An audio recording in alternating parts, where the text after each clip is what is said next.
Hi, this is Max Schlager, Senior Game Designer for 343 Industries. And Joseph Staten, Senior Creative Director on the Xbox Publishing team, and I was the writer and creative director of ODST. All right, so first of all, I want to just talk quickly about how ODST slots seamlessly into the unified UI here.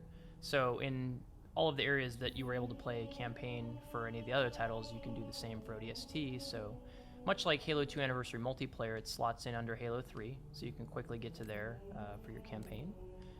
Same with playlists. You can go under Halo 3 and click through and go through ODST. Briefly talk about some of the playlists that we've added here. So one of the interesting things about the way ODST is structured is that you've got a hub and a level kind of structure to it, which is a bit different from some of the other Halo titles. One of the things that we're able to do with the playlists is actually construct some, for example, that don't go through the hub, so you can play through the game from one level to the next. On the flip side, you also have the ability to play one of the playlists that is every iteration of Mombasa Streets from back to back. So you could see every city-state and play through each clue in order in that particular playlist. There's also a bit of variety in some of the other ones that highlight features, specific levels with vehicles or some of the more like arena-focused battles and things like that. That's cool. You see, I haven't seen any of this, so I can't wait to play that. That seems pretty awesome. Now let's go ahead and take a look at some of the missions here. So we'll start here with Kazingo Boulevard. Fun vehicle-based mission here. And much like the other titles, you can go through and turn on some of the meta scoring and time features here, which filter into the leaderboards for the game and give you kind of a social way to compete with your friends.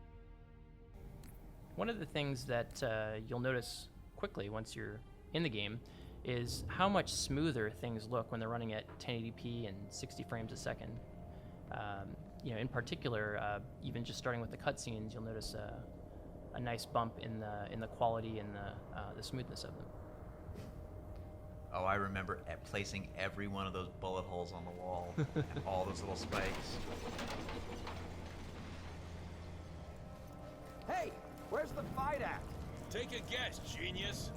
The first version of that line was "Take a guess, dumbass." By the way.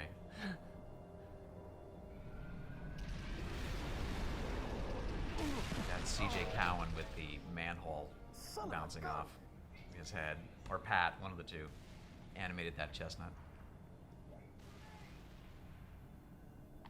Alright, so let's go take a look through a level, and just like all the other games, the universal control schemes are supported for ODST. We've added several ODST specific ones that you can use.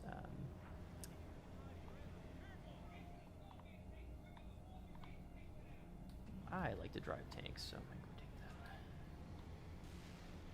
So clearly the design for this mission was, what would be fun is to take a Scorpion and roll it through a town and blow dudes up.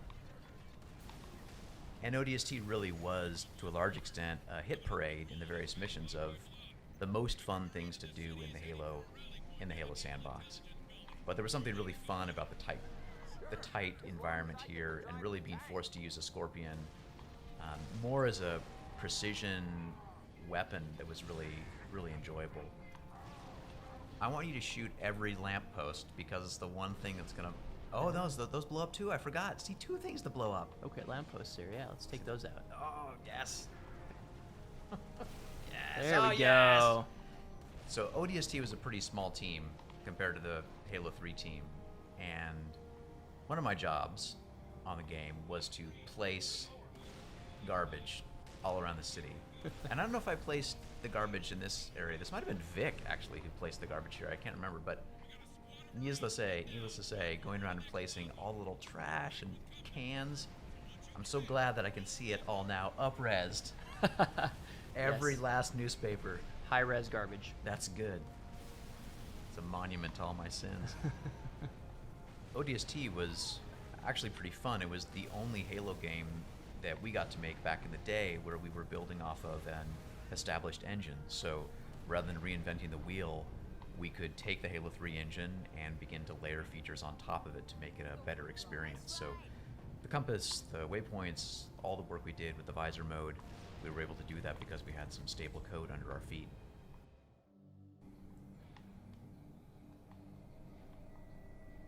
Take a look at NMPDHQ, a bit of a different level than Zingo.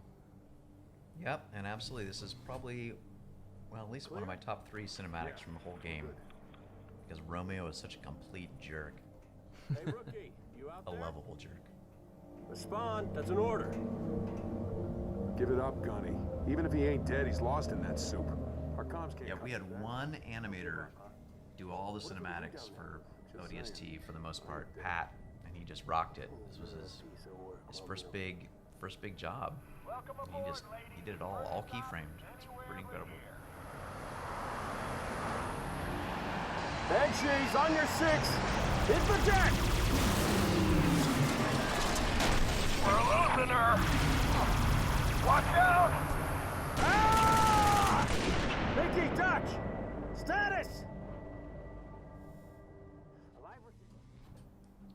All right, let's do this. One of the really fun things about ODST was exploring a city at all levels. And one of the design goals and art goals we had early on was to take players from the highest point of the city to the lowest point in the city. And this, of course, is the high point, but just being able to be up in the clouds and see the Halo world from a different point of view. Oftentimes in Halo games, you're traveling from one spectacular destination to the next, and you don't really have time to linger in one spot for too long, but that was really the hope with ODST, is by the time you were done with it, you really would feel like you had spent quality time in a city, learned about it, I don't know, gotten to a place where it felt familiar and a little bit like home by the time you were done. Home filled with thousands of mean, ugly aliens that you had to shoot.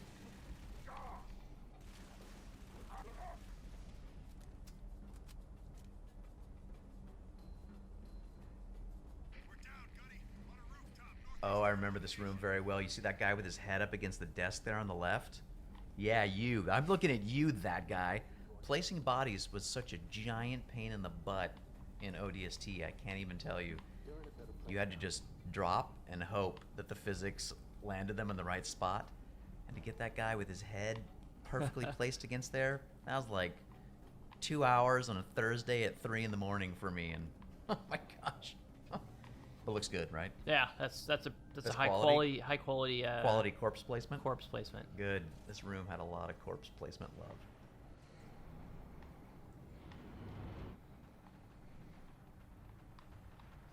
Oh yeah, this spot's good. There's lots of cool weapons here too.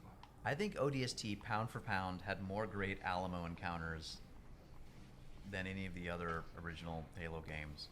Again, with limited geometry, you gotta get creative with reuse, but I think this spot in particular is a really good example of just how much fun you can have in a well-designed, tight space with fun toys and lots of bad guys to keep dropping in. It's great too, because it really feels like you got a team up here Yep. taking everything out. Well, this is the time in the story when the gang finally gets together, where everybody's unified, except for the rookie, but everybody's back together again for the first time. There we go. Yeah. Yay! Ah, exploding phantoms are so good. Well, that was great. That was a fun walk down memory lane. It honestly looks incredible. It's a real pleasure to have work that you did a long time ago made even better and prettied up. I think you don't get that a lot in this industry. You make games and the hardware goes away and the software gets stale and you don't get to enjoy them full stop, let alone get to see more beautiful versions of them. So it's great.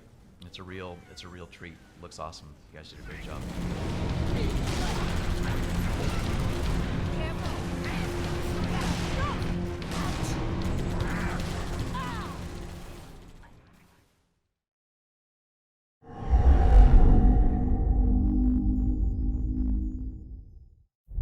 Only on Xbox One.